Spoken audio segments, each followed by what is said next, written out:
El caso de Begoña Gómez ha generado un intenso debate político y mediático. Desde distintos dirigentes del Partido Socialista se ha sostenido que existe una persecución judicial contra la esposa del presidente del Gobierno y se ha insistido en que es absolutamente inocente.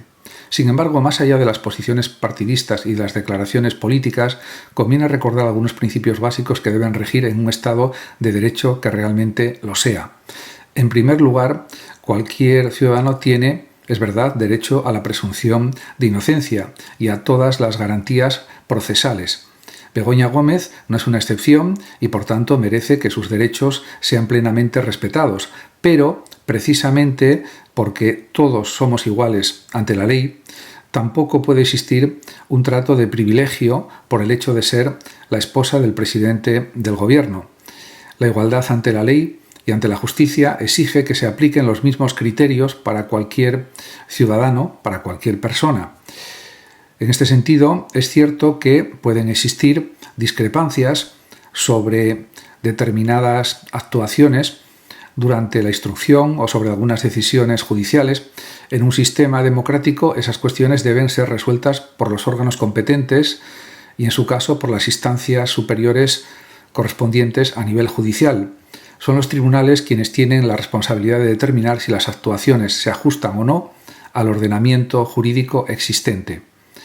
Todo apunta a que el procedimiento seguirá adelante, salvo que el órgano judicial competente adopte una decisión diferente. Y mientras tanto, resulta imprescindible respetar tanto la presunción de inocencia como la independencia judicial.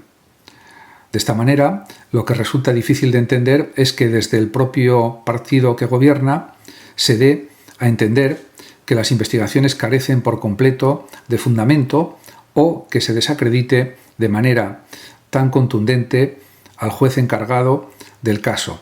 Una cosa es expresar opiniones o formular críticas, algo perfectamente legítimo, y otra muy distinta es intentar descalificar la totalidad de las diligencias practicadas o transmitir la idea de que todo el procedimiento es inválido. En este sentido, da la impresión de que algunos dirigentes políticos pretenden conocer mejor que el propio juez el contenido del sumario, las pruebas recabadas o los indicios existentes, y eso no parece ni razonable ni adecuado en una democracia consolidada.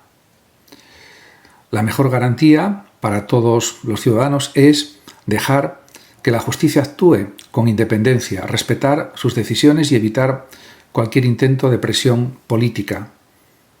El caso de David Sánchez, hermano del presidente del Gobierno, Pedro Sánchez, ha entrado ya en una fase decisiva. Tras la celebración del juicio, el procedimiento ha quedado visto para sentencia y ahora será el tribunal el encargado de dictar la resolución correspondiente. Aunque no existe un plazo exacto, lo habitual es que el fallo pueda conocerse dentro de unas semanas o incluso en un plazo de 2 o 3 meses, según dicen la mayor parte de los periodistas que siguen el caso, dependiendo de la complejidad del asunto y del tiempo necesario para redactar la resolución. En cualquier caso, conviene recordar que estamos en un Estado de Derecho y que las garantías procesales son las mismas para todos los ciudadanos. David Sánchez, al igual que cualquier otra persona sometida a un procedimiento judicial, tiene derecho a la presunción de inocencia y a todas las garantías previstas por la legislación española vigente. Por ello, lo más razonable es esperar con serenidad y respeto a que el tribunal adopte una decisión. Corresponde exclusivamente a los jueces valorar las pruebas practicadas, los testimonios, los informes y todos los elementos incorporados al procedimiento. Será la sentencia la que explique los fundamentos jurídicos y las razones por las cuales se acuerde una absolución o, en su caso, una condena. En este sentido, además, cualquiera que sea el sentido del fallo, de la sentencia, las partes dispondrán de los recursos previstos por la ley. Si la sentencia fuera absolutoria, también podría ser recurrida por quien tenga legitimación para ello, y si fuera condenatoria, David Sánchez tendría igualmente derecho a recurrirla y a ejercer todos los mecanismos de defensa que el ordenamiento jurídico pone a disposición de cualquier ciudadano. Además, precisamente esa posibilidad de recurrir las resoluciones judiciales constituye una de las principales garantías de nuestro sistema judicial. Los recursos permiten que instancias superiores revisen la interpretación jurídica realizada y comprueben si se han respetado plenamente los derechos y las normas procesales. Por tanto, más allá de las opiniones políticas o mediáticas que puedan surgir en torno al caso, lo verdaderamente relevante será conocer el contenido íntegro de la sentencia y los argumentos jurídicos que la sustenten. Solo entonces será posible valorar con rigor las razones que hayan llevado al tribunal a adoptar una determinada decisión. La justicia debe actuar con independencia y las resoluciones judiciales deben ser respetadas. Y como sucede en cualquier democracia consolidada, las discrepancias con una sentencia encuentran su cauce natural en los recursos previstos. Las consecuencias de las decisiones adoptadas por Donald Trump en relación con Irán y con la escalada militar en Oriente Próximo han generado una enorme preocupación en Estados Unidos y en el resto del mundo. Más allá de las posiciones políticas de unos y otros, resulta evidente que cualquier conflicto en una zona tan estratégica como el Golfo Pérsico tiene repercusiones económicas y geopolíticas de alcance global. Uno de los principales focos de preocupación es el Estrecho de Hormuz, una vía marítima por la que transita una parte fundamental del petróleo y del gas que abastecen a la economía mundial. Cualquier amenaza a la libre circulación en esta zona provoca incertidumbre en los mercados y se traduce inmediatamente en subidas de los precios de la energía, con efectos directos sobre la inflación y el coste de la vida de millones de ciudadanos. De esta manera, y en este contexto, muchos consideran que la vía militar no fue la decisión más acertada y que el recurso al diálogo y a la negociación debería haber prevalecido sobre la confrontación. Las guerras son fáciles de iniciar, pero muy difíciles de controlar, y sus consecuencias suelen extenderse mucho más allá del escenario en el que se desarrollan. Lo que comienza como una operación limitada puede acabar provocando una inestabilidad prolongada con consecuencias realmente imprevisibles. Estados Unidos tampoco escapa a estos efectos. La incertidumbre internacional afecta a las empresas, a los mercados financieros y a las familias estadounidenses que terminan soportando el aumento de los precios y la pérdida de confianza económica y de poder adquisitivo. A ello se suman las tensiones políticas internas y las dudas sobre cuál debe ser la estrategia más adecuada para recuperar la estabilidad económica y evitar una escalada mayor. Da la impresión de que Donald Trump se encuentra ante una situación especialmente compleja, una auténtica encrucijada en la que cualquier decisión puede tener consecuencias importantes. Alcanzar la paz es siempre mucho más difícil que iniciar un conflicto, y la diplomacia exige tiempo, paciencia y voluntad de entendimiento entre las partes. Mientras tanto, los ciudadanos de todo el mundo sufren las consecuencias derivadas de la incertidumbre, el encarecimiento de la energía y las tensiones internacionales. Además, los conflictos que continúan abiertos en distintos puntos del planeta contribuyen a aumentar la sensación de inseguridad y preocupación. Por ello, muchos analistas sostienen que la prioridad debe ser evitar una escalada. España afronta tres grandes desafíos económicos: una elevada presión fiscal sobre el trabajo y las empresas, una grave escasez de vivienda y una tasa de desempleo estructural superior a la media europea. Resolver estos problemas exige políticas de largo plazo basadas en criterios técnicos y no en planteamientos ideológicos. En primer lugar, la vivienda. Numerosos expertos coinciden en que España necesita aumentar significativamente la oferta residencial. Diversos estudios apuntan a un déficit acumulado que podría superar las 700.000 viviendas. La solución pasa por analizar licencias, liberar suelo urbanizable, fomentar la colaboración público-privada, impulsar la vivienda protegida y facilitar la seguridad jurídica para atraer inversión. Incrementar la oferta es la medida más eficaz para moderar los precios y facilitar el acceso a jóvenes y familias a la vivienda. En segundo lugar, la creación de empleo.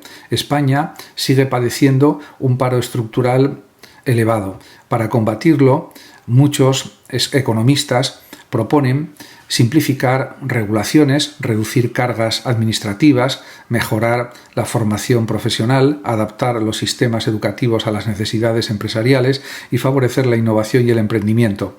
La productividad es la principal fuente de crecimiento sostenible de los salarios y del bienestar. En materia fiscal, numerosos especialistas defienden que la prioridad no debe ser simplemente bajar impuestos, sino diseñar un sistema más eficiente y estable, reducir las cargas sobre el trabajo, incentivar la inversión y simplificar el sistema tributario contribuiría a aumentar la actividad económica y la creación de empleo. Al mismo tiempo, resulta imprescindible mantener unas cuentas públicas sostenibles y garantizar la financiación de servicios esenciales como la sanidad, la educación y las pensiones. También es fundamental apostar por sectores de alto valor añadido, como por ejemplo la inteligencia artificial, la digitalización, las energías renovables, la biotecnología y la industria avanzada. Estos sectores pueden generar empleos mejor remunerados y aumentar la competitividad de la economía española. La experiencia internacional demuestra que los países que han logrado mayores niveles de prosperidad combinan estabilidad institucional, seguridad jurídica, educación de calidad, mercados eficientes y políticas de apoyo a la innovación. No existen soluciones mágicas ni inmediatas, pero sí un amplio consenso técnico sobre las reformas necesarias. El objetivo final debe ser garantizar que los ciudadanos tengan acceso a una vivienda asequible, un empleo estable y oportunidades reales de progreso, porque el bienestar de una sociedad se construye sobre el crecimiento económico sostenible, la igualdad de oportunidades y unas instituciones sólidas y eficaces.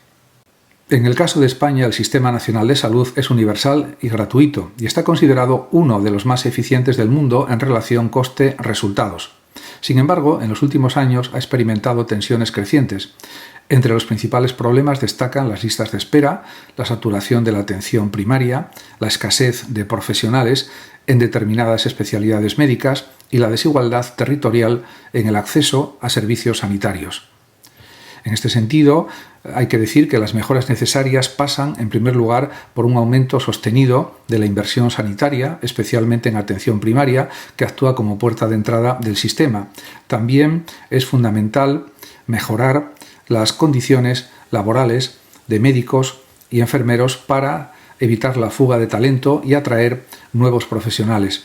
La digitalización de los procesos administrativos, la interoperabilidad de las historias clínicas entre comunidades autónomas y la reducción de la burocracia son otras medidas clave para aumentar la eficiencia. Asimismo, se requiere una planificación más estratégica de recursos humanos y una mayor coordinación entre niveles asistenciales.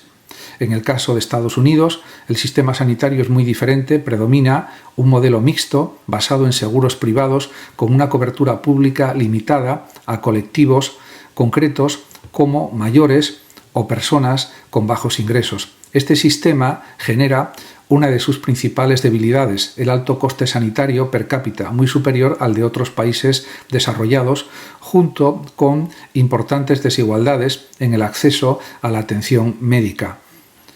Las reformas que numerosos expertos proponen para el sistema estadounidense incluyen ampliar la cobertura universal mediante un modelo más inclusivo, reducir los costes administrativos derivados de la multiplicidad de aseguradoras, reforzar la atención primaria y mejorar la transparencia en los precios de los servicios médicos. También se plantea la necesidad de controlar el coste de los medicamentos en Estados Unidos, la prevención de enfermedades crónicas, la promoción de hábitos saludables y la inversión en salud pública resultan más eficaces y menos costosas que un sistema centrado exclusivamente en la atención hospitalaria.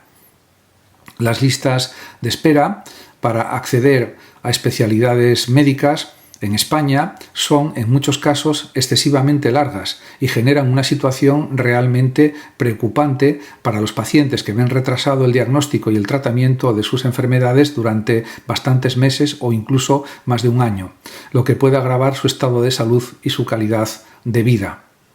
En definitiva, tanto España como Estados Unidos se enfrentan desafíos importantes.